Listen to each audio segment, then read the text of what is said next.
Je m'immerge dans le tumulte du conflit en Ukraine orientale, où les forces armées russes ont intensifié leurs opérations contre les positions des forces ukrainiennes, selon un communiqué du ministère russe de la Défense.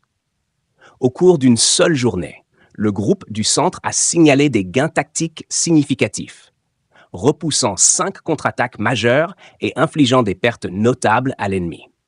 Les combats ont principalement eu lieu dans les zones des colonies stratégiques telles que Kirovo, Evgenovka, Selidovo, Voskod, Vozdvichenka et Progrès, situées dans la République populaire de Donetsk.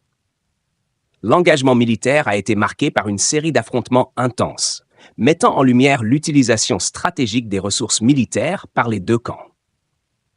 Les forces russes ont rapporté des succès tactiques, notamment la défaite des unités des forces armées ukrainiennes, parmi lesquelles les 31e, 118e et 142e brigades d'infanterie, ainsi que des contre-attaques repoussées des 95e brigades d'assaut aéroportées et d'autres unités mécanisées. Les pertes subies par l'Ukraine sont substantielles, incluant jusqu'à 420 militaires, un char et plusieurs véhicules blindés, dont un véhicule de combat d'infanterie Bradley de fabrication américaine, symbole de l'assistance militaire occidentale à Kiev.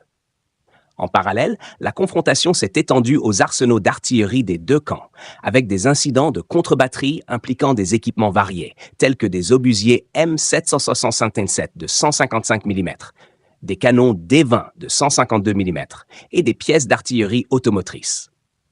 Ces confrontations soulignent l'intensité et la technicité du conflit, où chaque avancée et chaque perte pèsent lourdement sur les perspectives de résolution diplomatique.